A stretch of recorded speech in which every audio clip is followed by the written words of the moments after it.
Welcome to Joy News Desk with me, Mamiesi Nyamiche Thompson.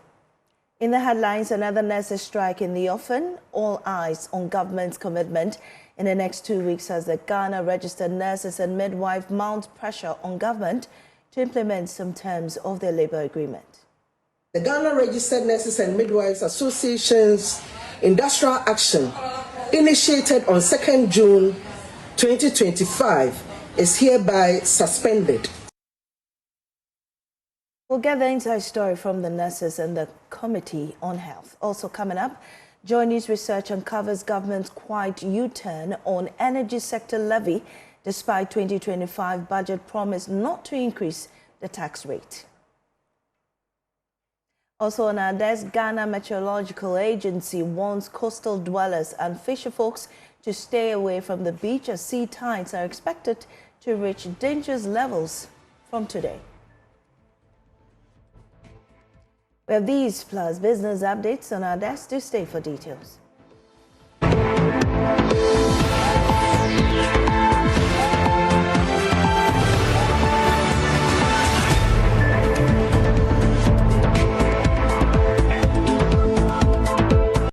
In our first story, a renewed push for government to appease the Ghana Registered Nurses and Midwives Association as pressure mounts for the full implementation of their conditions of service.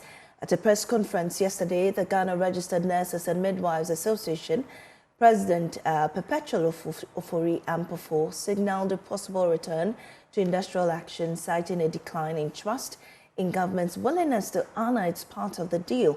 This development comes just weeks after the association suspended its nationwide strike following high-level mediation led by the Parliamentary Select Committee on Health on June 12. A key outcome of those talks was a roadmap to implement the 2024 collective bargaining agreement. Well, the chairman, Mark Nawani, will join me on this, and also the General Secretary of the Ghana Registered Nurses Association, David Tinkran, via Zoom. We have them on Zoom now. We're grateful for your time.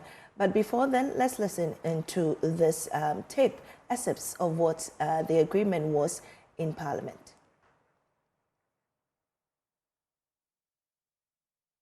We can now go to Dr. Nawani, who joins us on phone right about now. Doc, we're grateful for your time on our desk. Good morning. Good morning. Great to have you. Now, thank you. From that meeting, what assurances did you give the association when they came to you, met with them, as well as the finance minister and also the Minister of Health?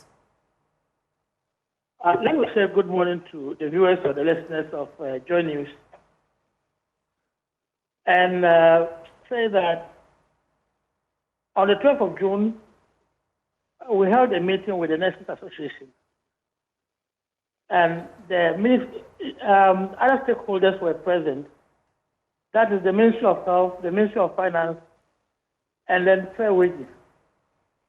And we concluded that of the 4 items that they tabled for consideration, the Ministry of Finance was supposed to go and carry out an economic and financial impact analysis and come out with whatever the government was supposed to do. And we were supposed to meet yesterday to finally discuss and decide what to do. But unfortunately, the Minister of Health and the Minister of Finance traveled on official duty outside the country. And so we had to call the meeting off. Yes, and that is what we communicated to the nurses. Right, but in that meeting yesterday, what were the issues that were tabled to be discussed? Because the nurses wanted some number or agreed to about 4 items in that collective bargaining agreement to be implemented. What was that meeting tabled to inform them? When we met, the 4 items were 8% of their non-basic allowance, the uniform of the nurses. That was the amount paid to them was supposed to be increased from 400 Ghana cedis to 1,000 Ghana cedis. Then we had the fuel allowance, which, even though it was paid, was not paid appropriately. And then we also had the research and book allowance to a certain category of the nurses. And so these 4 items were tabled for discussion, and we expected that the Ministry of Finance should carry out this analysis that I spoke about. Indeed, when I went there on the 25th of June, I was informed that, yes, they have carried out the analysis, but unfortunately, they could not discuss it with the minister because the minister had left on an official visit. And actually, without the discussion with the sector minister on their findings, it was not possible for us to convey it to the nurses. And so that is why the meeting scheduled for yesterday could not come on.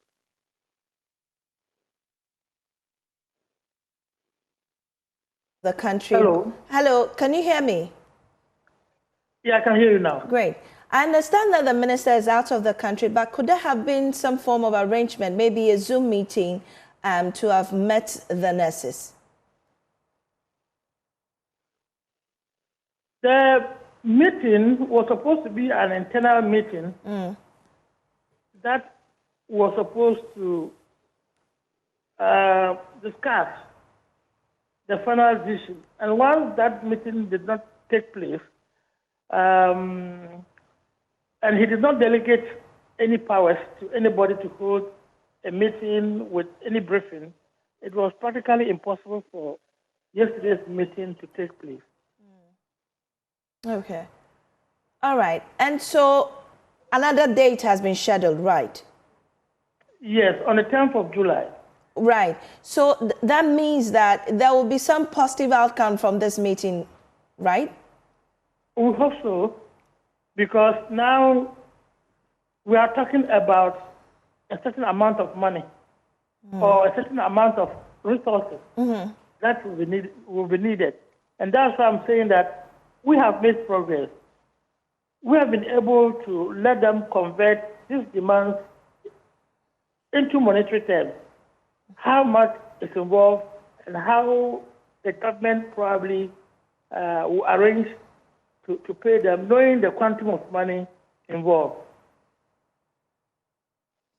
Well, you agree with me. You've gone through all those stages. I mean, there have been negotiations in and out.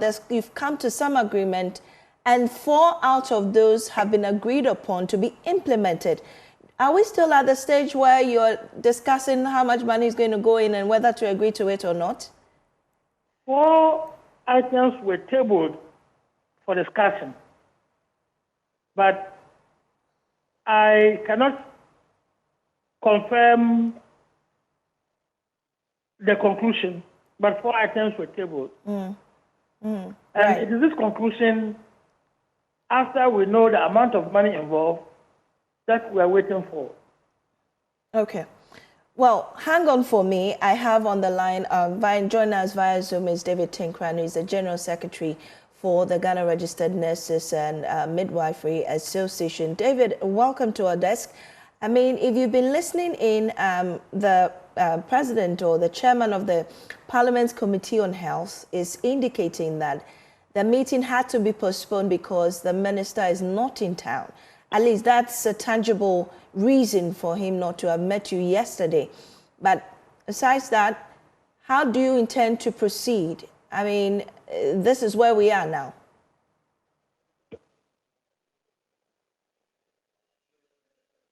Honorable, I just want to bring to the edification of Honorable that we agreed to attend upon them because of the respect that we have for them. And so it was out of courtesy that we attended upon them. And we thank them for the intervention that they made. I think it's all in the interest of Mother Ghana. But it's this same back and forth, I don't want to use certain words, that took us to strike.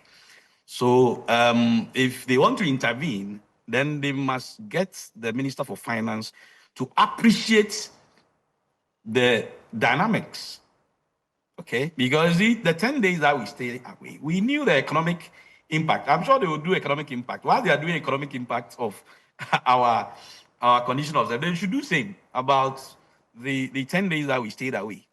I hope we understand. I mean, we need to take nurses serious in this country. And thankfully, his committee is doing everything possible to address the matter. I mean, we think that meeting was not even necessary, because if we have tabled something and it has been agreed upon, and you see, my dear, it's only 2 out of these items that goes to every nurse, and one of such is once in a year. So I can't just for the life of me understand why anybody can say if that person means well for the good of this country, can say that they cannot meet these. I don't want to even tell me demands, because they were not briskly asked. The things that have been agreed upon. So I don't want to have a banter with Honorable. I think that they are doing their best, but they should bring this to the attention of the Minister for Finance, that we will not take some of these dilly-dallies, because it is the same, gimmicks that took us to the strike. All right. Today you go there, they will tell you the Minister of Health is not there. Tomorrow, Minister of Finance is not there. After all, when they met our colleagues, it was the Deputy Minister of Finance who was there. Okay. I mean, what kind of and in that meeting, David, can't it be designated right, to the Deputy Minister of Finance to do that on behalf of the sector minister? Let me take you back to the good people of Ghana. Let me take you back. In that meeting, what was agreed? What was the assurances given you by the Finance Minister or the Deputy The Finance Minister? was there. So the Deputy Finance Minister who was there. He didn't give any assurance. Of course, it was the Parliamentary Select Committee that actually mediated the whole thing, and the majority leader happens to find himself there, and he made it clear to us that they will do everything possible within their powers, and they actually placed their reputation on the line, and that's why I find it a bit difficult to appreciate how things are going. We hold them in a very high esteem, and we expect that they will impress upon those who matter to do the needful. We don't want to go back to strike and all that. Look, I have said, I mean, copiously, that human life is precious. And if we can put premium on human life, because the health of the nation is the wealth of the nation. It's not the other way around. Don't let us put the economy ahead of human life. Let's put the health of Ghanaians ahead of the economy. We can fix the economy anytime. But if people die, we can't bring them back. And we are not saying that our actions or inactions what will lead to the demise of others. We always pray that our actions and inactions shouldn't lead to the demise of anybody. You understand? But of course, those people who are responsible to take the right decisions, once they don't take those decisions and we take certain course of action, whatever thing that happens, it rests on their heads. Well, David, could you please hold to your guns at least until after the meeting, that upcoming meeting with the minister, and still not go on strike? At least continue your mediation, because the lives of thousands or even millions of Ghanaians are at risk if you should go back or go on strike again. Could you please hold on to your guns?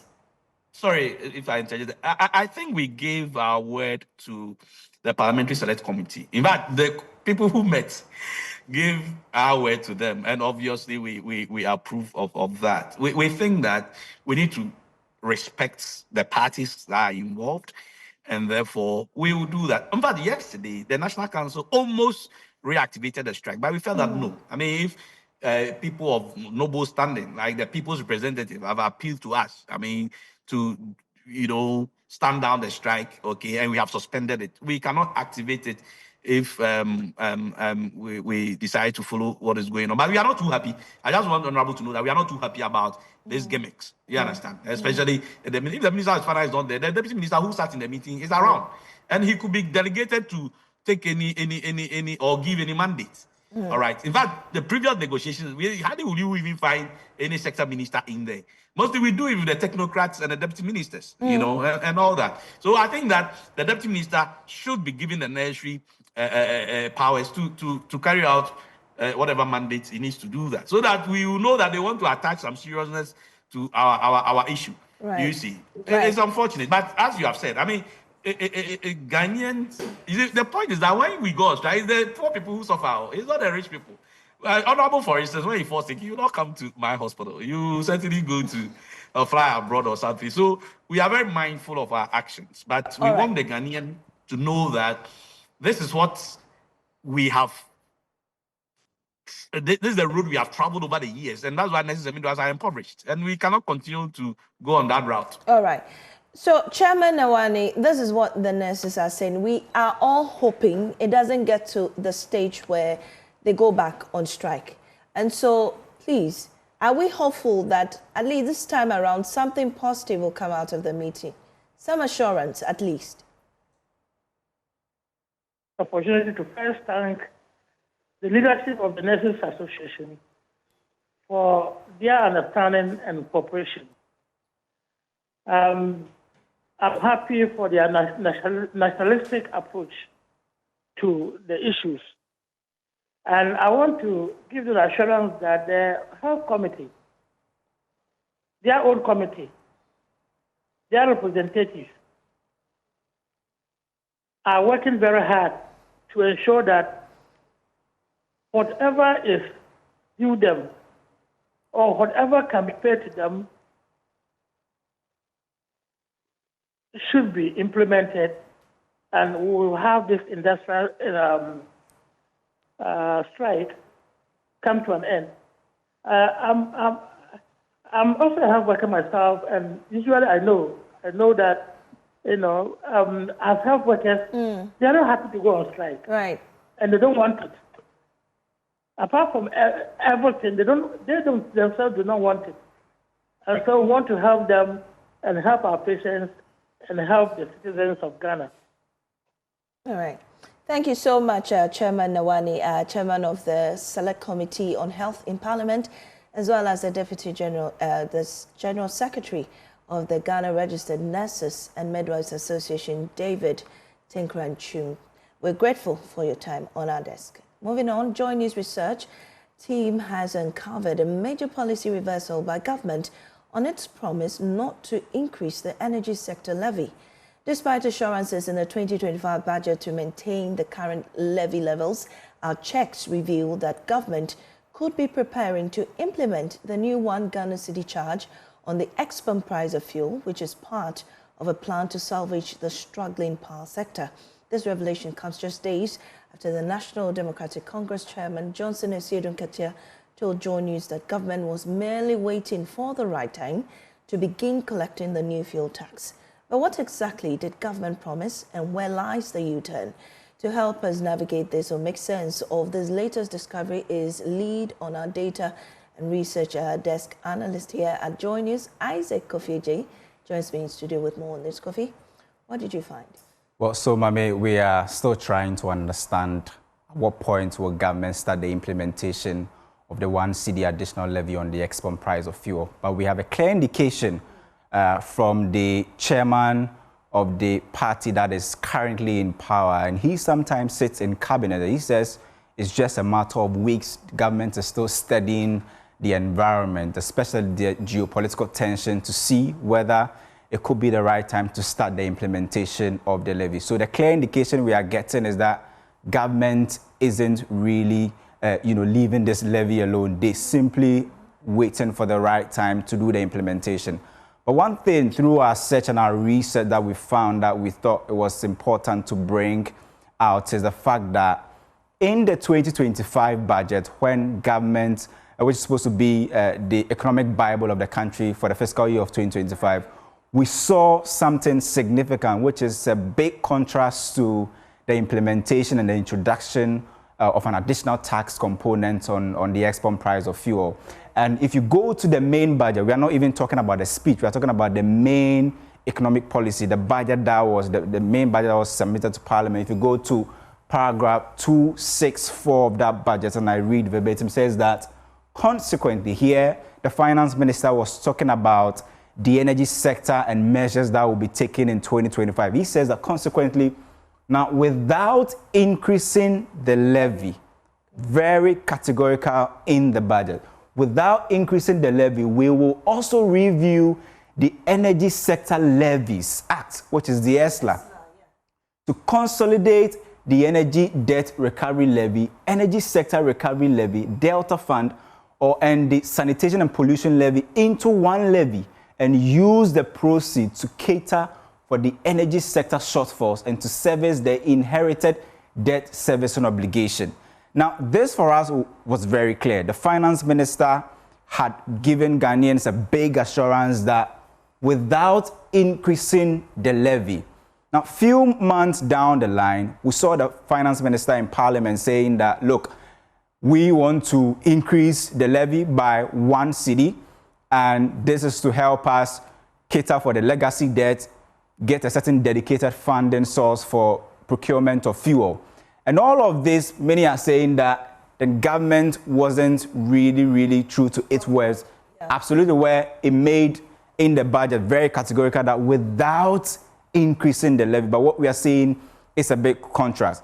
Now, beyond this, there is, the PRC's, latest update that we are also seeing, where although government is increasing this levy for us to be able to get monies to buy fuel, PRC is also saying that, look, we are also taking 27% of that cost and we are slapping it on the tariff. So currently, if you are seeing that 2.45% increment in electricity tariff, it's simply because PRC, instead of the 4 main components or factors that we usually will consider, PRC is now considering 7 additional 3 new components added, including what they call the liquid fuel, procurement aspect, where PRC is taking 27%.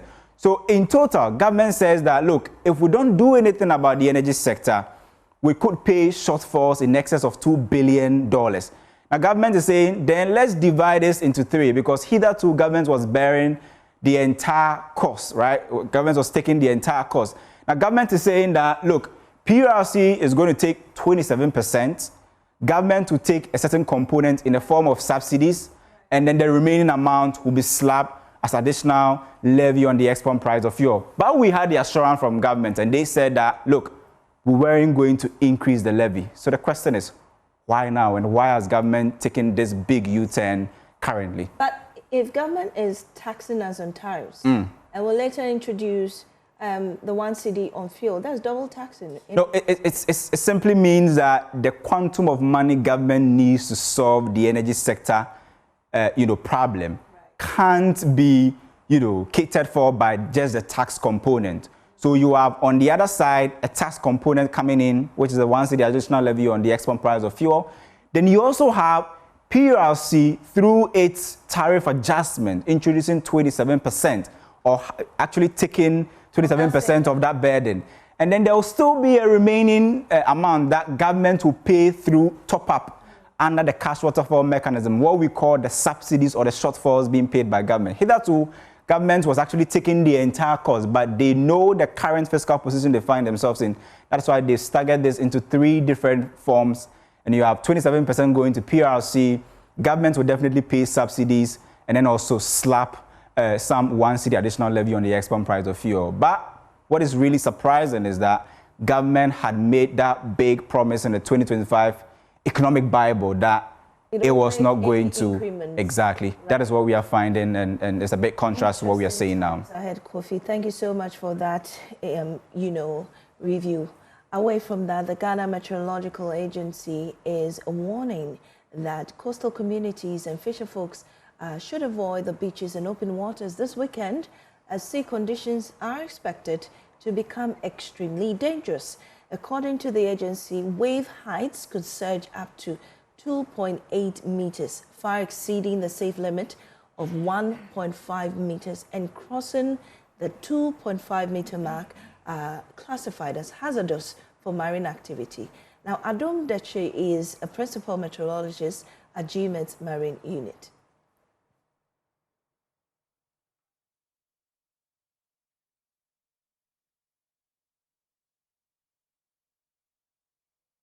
Well, now, before we get more details on that story, the Damanguru-Gindabo road has deteriorated, killing and injuring many commuters on that stretch. Robbery attacks have also become rampant on that road, and the commonest means of transport due to the deplorable nature of the road is a tricycle motor king, which carries dozens of people, including pregnant women and the sick.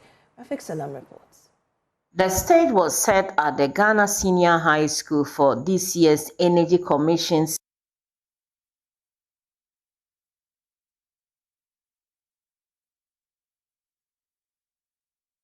The Savannah region is the largest region in the country. The region is bordered on the north by the Upper West region, on the west by the Ghana-Côte d'Ivoire international border, on the south by the Bono and Bono East regions, and on the west by the northeast and northern regions. However, roads linking the region to these sister regions are in deplorable state. Some of them are simple or motorable and have palpable effects on commuters, especially the sick and pregnant women. Roads in the Solar Calabatuna district epitomize the description. Dotted on almost every part of the bumpy road are boulders, forcing commuters to meander their way through. We are currently at the northeastern side of the district, located around Domagore and then Tampui. This is one of the roads that they commute from to the other side, which is on the N12. The road is in deplorable shape, it is bumpy, and even sometimes we are told that women even have miscarriages on the road as a result of the bad nature of the road. So we have been speaking to the commuters on this road. They express worry about how government has neglected that part of the country. The village people, if they have a pregnant woman, so if the pain is on her, so it's difficult to go to Jindabo first and look at her. Anytime it rains, the road is impassable. From Jindabo to the other communities, the roads are not good. Kunsuru Dombo is a middle-aged farmer who regularly uses the road. He painted a mental picture of the deplorable nature of the road. Community health nurses who deliver antenatal service are often halted anytime it rains. The tricycle too is not safe. Oftentimes it throws off the passengers, injuring them. We are really suffering. Even as a unit committee member, we have reported the matter to the appropriate authorities, but has not yielded the desired results. Another is teacher Postia Dumba. She asserted that the condition of the road is very worsened during the rainy season. There are countless times that we get to this road and we fall. And I think I even have a mark on my leg from one of the accidents we had recently. So the road is one of the challenges. And it's not only a problem for teachers, even the communities themselves, because when it rains, there are people who are interior, they are not even able to come to access the health facility at Jindabo. So the road actually is something that is worrying. It sometimes discourages other teachers from going to school. But once it rains, it's either you will fall or you get back looking dirty, or you might even get to school and you'll not even be happy to. You will just be thinking of how you'll be able to get back to your house. The commonest means of transport on this particular road is a tricycle motorcane. You can see that this one is carrying close to about a dozen of people, and even including the sick. You can see this woman who we are told is having elephantiasis, and she's being carried to Jindabo. She gave me her name only as Ya. Ya contracted the disease 4 years ago and always uses the tricycle to go to Jindabo to buy her drugs. Okay. We are told from the woman that when she sits on the tricycle, she has a lot of feeling that it even aggravates the pain on the leg. And so she's appealing to the government to come to the aid of the people so that at least Jindabo and their community is not all that far if government put in steps to fix this road, it will go in a long way to help not only the sick, but also improve economic activities in the area as well. Portia shared the pain and frustration of Yar and other sick people who have to travel to Jindabu for medical care.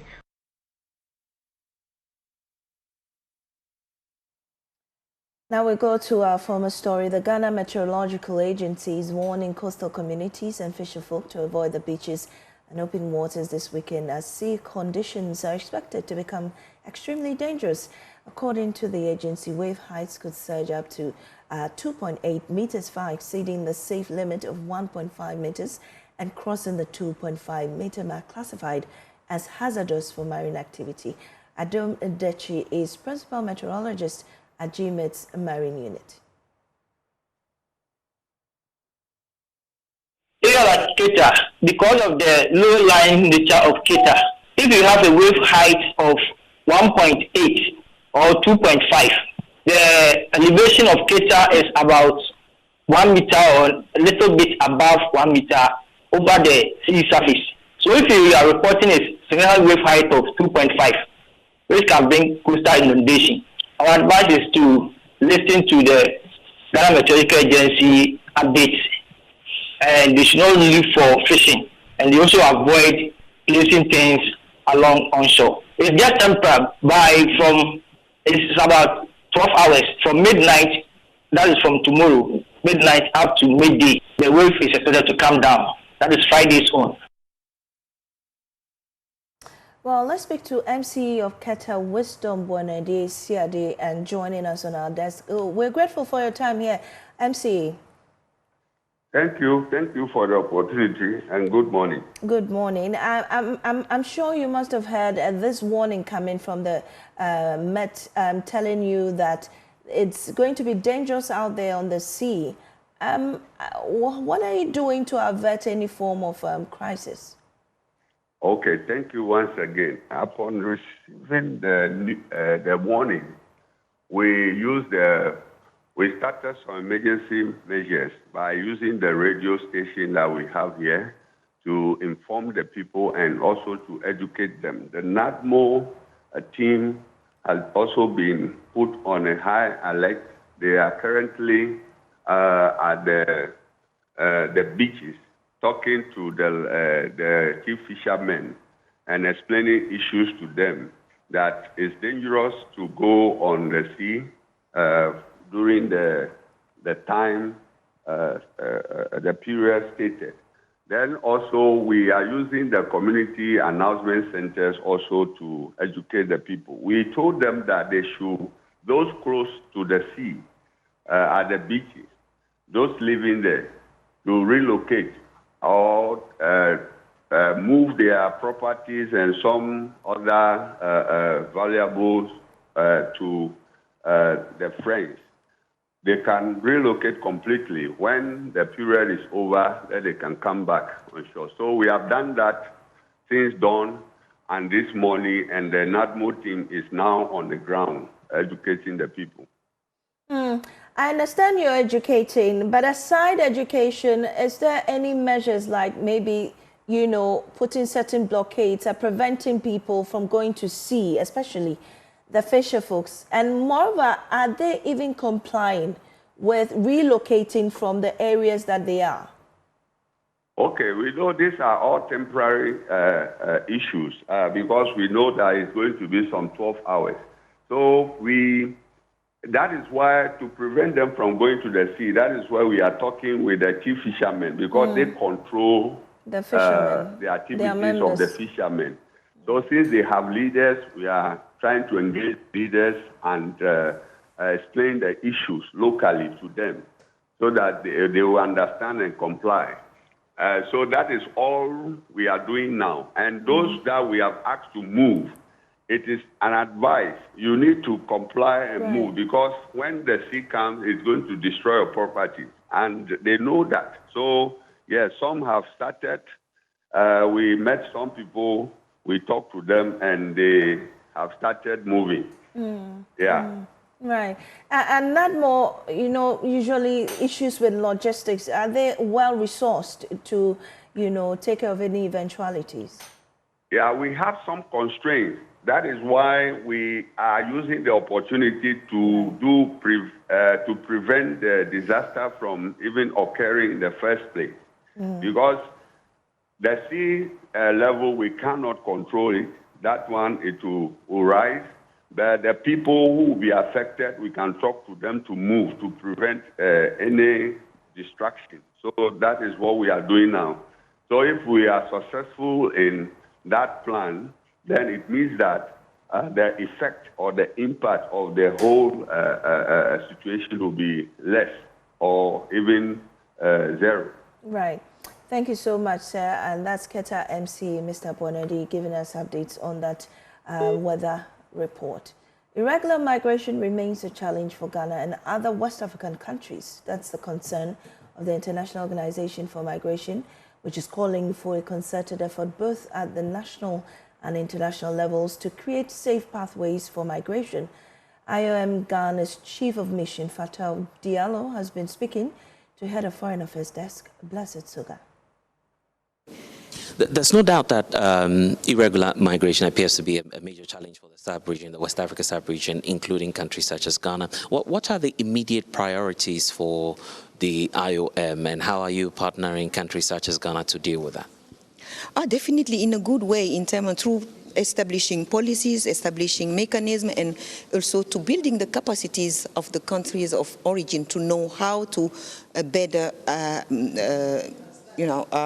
promote the regular pathways, that can address the issues of irregular pathways, so irregular migration.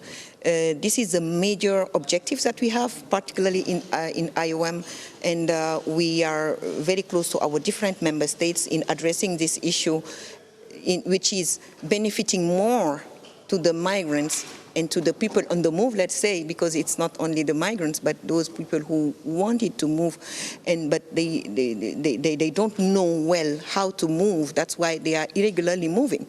So we need to address the issue, but addressing this issue means that we have alternatives, and the regular mobility pathways is one of the key alternatives that we have to share with the people on the move, to know that they have to take this choice to have a very well prepared and not,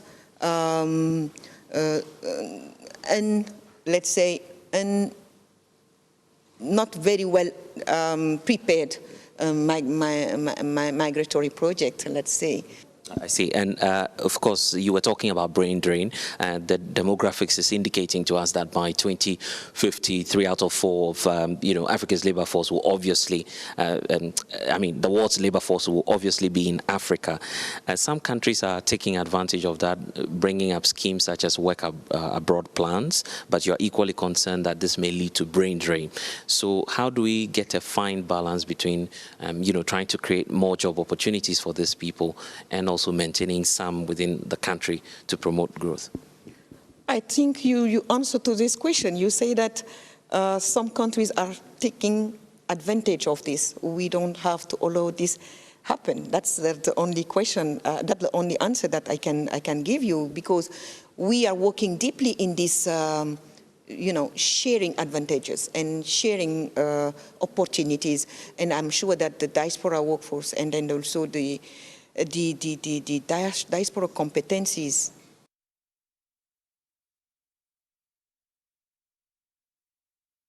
This is Joy News Desk. We take a break. We return with business.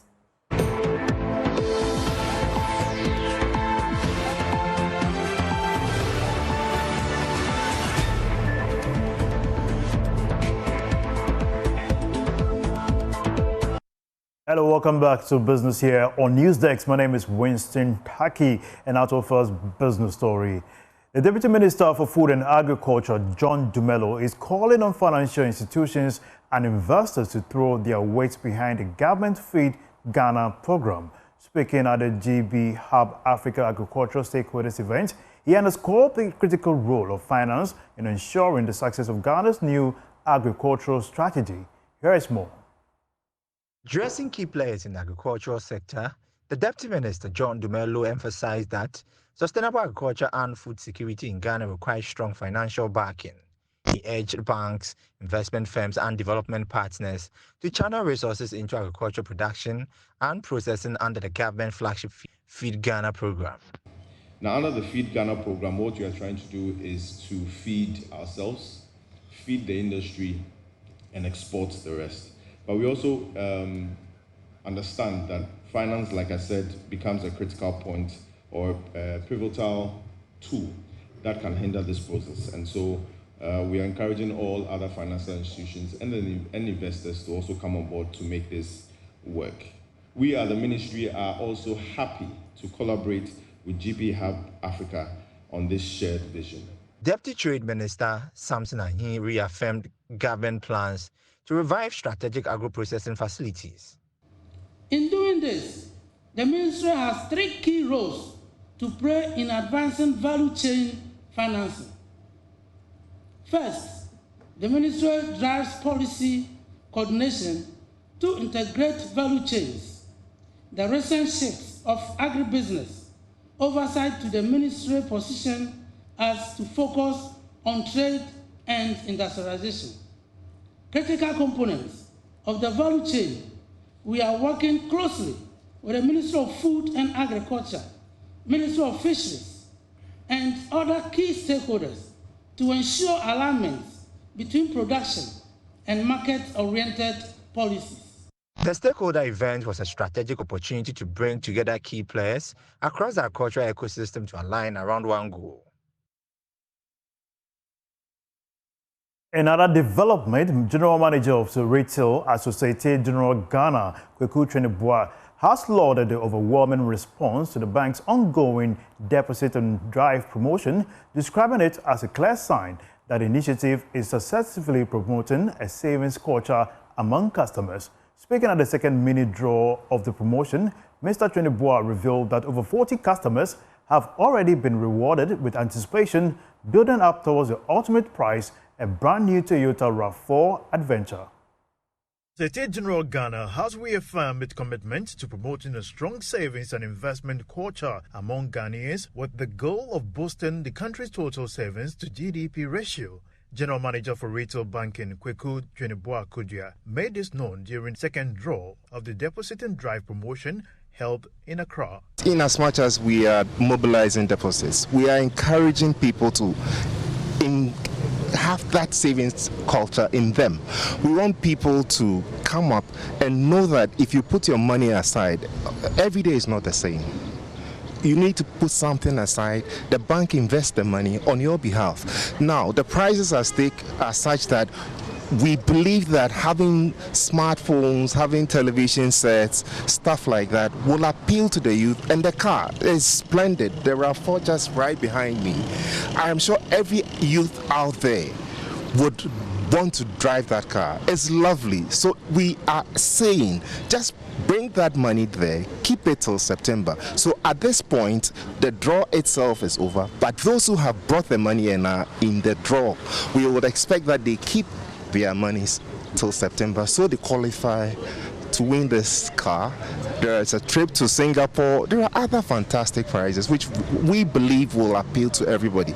But the whole idea is not just the prizes, because we believe that if you put 500 cedis down today, you continue adding onto it. By the time you realize, that money would have become something that you have not dreamt of. A representative of the National Lottery Authority, Beryl Adom, commended Associated General Ghana for prioritizing customer interest and adhering to regulatory standards.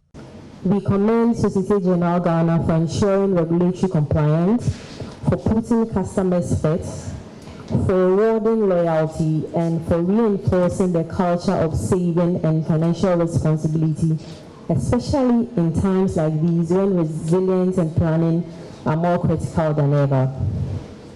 As the institution mandated to regulate games of chance and promotions of this nature, the NLA is here to guarantee the credibility and legitimacy of the draw process. We ensure that every participant has a fair and equal chance and that winners emerge based on a transparent process that reflects the highest ethical standards. 40 customers across the country were rewarded with prizes including television sets, microwaves, and blenders. Additionally, 5 winners of the Insure and Win promotion by Salam Alliance walked away with prizes such as a weekend stay at the Safari Valley Resort, free vehicle servicing for a year, and brand new car ties.